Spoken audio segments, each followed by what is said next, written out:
அனைவருக்கும் வணக்கம்.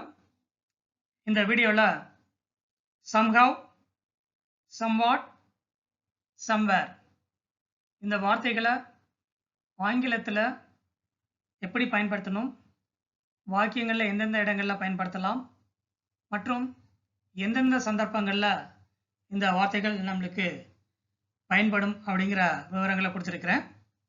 அதனால் வீடியோவை ஸ்கிப் பண்ணாமல் முழுசாக பாருங்கள். அது மட்டும் இல்லாமல் இதுவரை சேனலை சப்ஸ்கிரைப் பண்ணாமல் பார்க்குறவங்க சேனலை சப்ஸ்கிரைப் பண்ணிக்கிட்டு நோட்டிஃபிகேஷன்ஸை ஆன் பண்ணி என்னுடைய புது வீடியோக்களோட நோட்டிஃபிகேஷன்ஸை டைம் டு டைம் பெற்று வீடியோக்களை தொடர்ந்து பார்க்குமாறு கேட்டுக்கொள்கிறேன். இப்போ வீடியோக்கு போகலாம். கேள்வித்தாள் கடினமாக இருந்தது, எப்படியோ நான் தேர்வில் தேர்ச்சி பெற்றேன். கேள்வித்தாள் கடினமாக இருந்தது, எப்படியோ நான் தேர்வில் தேர்ச்சி பெற்றேன்.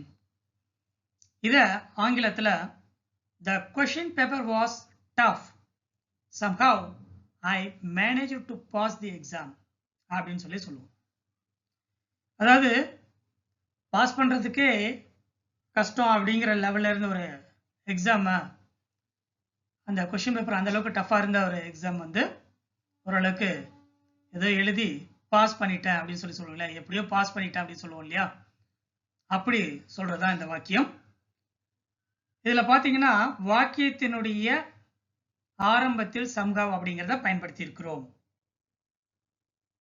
இந்த மாதிரி வாக்கியத்தினுடைய ஆரம்பத்தில் somehow பயன்படுத்தலாம். பலத்த மழை பெய்கிறது, எப்படியோ நான் வீட்டை அடைந்து விட்டேன். It is raining heavily, somehow I reached my home. இதை நீங்க somehow I managed to reach home னு கூட சொல்லலாம். அதாவது கடுமையான மழையா இருக்குது, ஓகே வீடு போய் சேர்றதே கஷ்டம் அப்படிங்கிற ஒரு கட்டத்துல எப்படியோ சமாளிச்சு நம்ம வீடு சேர்ந்துட்டோம்னா சொல்லுவோம் இல்லையா, ஸோ அந்த மாதிரியான வாக்கியம் தான் இது. இதுலேயும் வாக்கியத்தினுடைய ஆரம்பத்தில் somehow அப்படிங்கிறத பயன்படுத்தி இருக்கிறோம். நான் எப்படியோ பிரச்சனையை தீர்த்து விட்டேன். நான் எப்படியோ பிரச்சனையை தீர்த்து விட்டேன். I resolved the issue somehow. I resolved the issue somehow. அதாவது ரொம்ப கடினமான ஒரு பிரச்சனையை எப்படியோ கஷ்டப்பட்டு தீர்த்துட்டோம் அப்படின்னு சொல்லுவோம் இல்லையா, அந்த மாதிரி ஒரு வாக்கியம் தான் இது. இந்த வாக்கியத்துல வாக்கியத்தினுடைய இறுதியில somehow பயன்படுத்தியிருக்கிறோம். இப்படியும் somehow பயன்படுத்த முடியும். எப்படியோ அவளை சமாதானப்படுத்தினான். எப்படியோ அவன் அவளை சமாதானப்படுத்தினான். He somehow convinced her. He somehow convinced her. அதாவது கஷ்டப்பட்டு சமாதானப்படுத்தினதா அர்த்தம். இந்த வாக்கியத்துல சப்ஜெக்டுக்கு அப்புறம் somehow அப்படிங்கிறத பயன்படுத்துறோம். சப்ஜெக்டுங்கிறது வாக்கியத்தினுடைய முதல் வார்த்தை, அதனை தொடர்ந்து நம்ம somehow அப்படிங்கிறத பயன்படுத்திருக்கிறோம். இந்த மாதிரியும் somehow சப்ஜெக்டை தொடர்ந்து பயன்படுத்தலாம். அந்த பூனை எப்படியோ தீ விபத்திலிருந்து தப்பித்தது. The cat somehow escaped from the fire accident. The cat somehow escaped from the fire accident. இதுல பாத்தீங்கன்னா cat அப்படிங்கிறது சப்ஜெக்ட், இந்த சப்ஜெக்ட்டுக்கு அப்புறம் somehow அப்படிங்கிறத யூஸ் பண்ணியிருக்கோம்.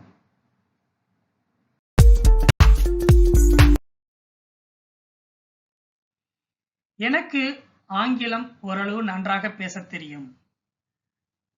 எனக்கு ஆங்கிலம் ஓரளவு நன்றாக பேச தெரியும். இத ஆங்கிலத்துல I can speak English somewhat better அப்படின்னு சொல்லலாம். I can speak English somewhat better அப்படின்னு சொல்லலாம். இங்க நம்ம பயன்படுத்தியிருக்கக்கூடிய வார்த்தை somewhat அப்படிங்கிறது. ஸோ somewhatனுடைய அர்த்தம் ஓரளவு அப்படிங்கிறது. இன்று வானிலை ஓரளவு குளிராக இருக்கிறது. The weather is somewhat cool today. The weather is somewhat cool today. இன்று வானிலை ஓரளவு குளிராக இருக்கிறது அப்படின்னு அர்த்தம். ஸோ வர்பை தொடர்ந்து somewhat அப்படிங்கிறத நம்ம வாக்கியத்துல பயன்படுத்தலாம். படம் கொஞ்சம் சுவாரஸ்யமாக இருந்தது. படம் கொஞ்சம் சுவாரஸ்யமாக இருந்தது.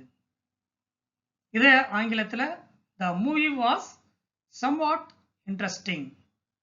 The movie was somewhat interesting அப்படின்னு சொல்லி சொல்லணும்.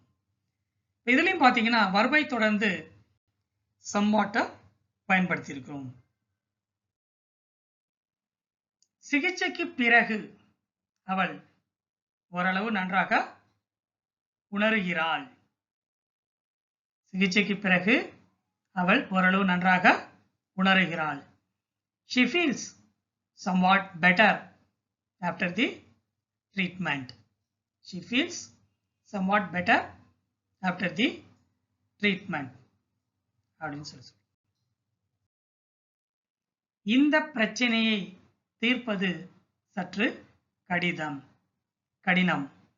இந்த பிரச்சனையை தீர்ப்பது சற்று கடினம்.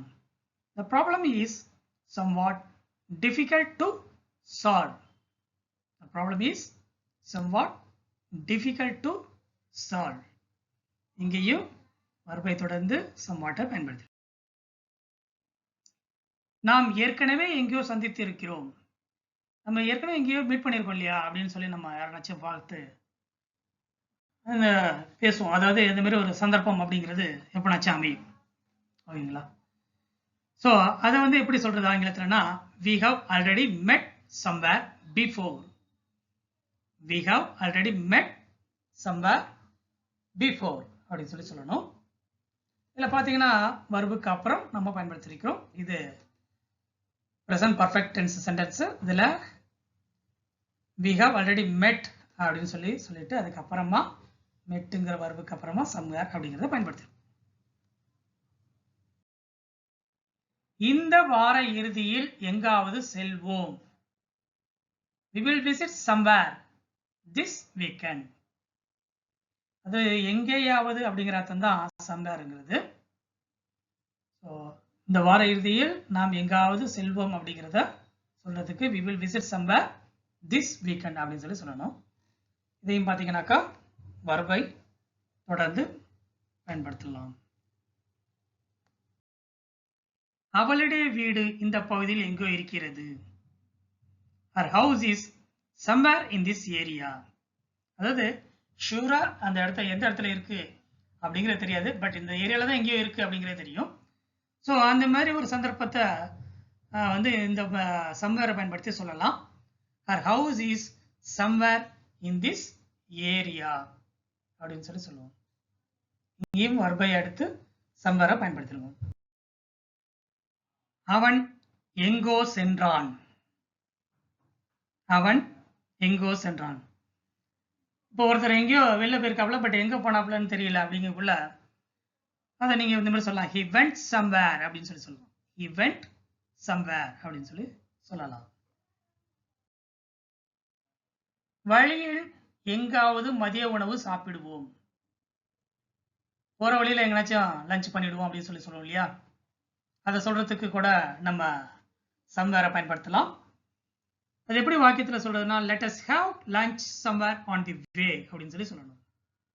Let us have lunch somewhere on the way அப்படின்னா வழியில எங்கேயாவது மதிய உணவு சாப்பிடுவோம் என்று அர்த்தம்.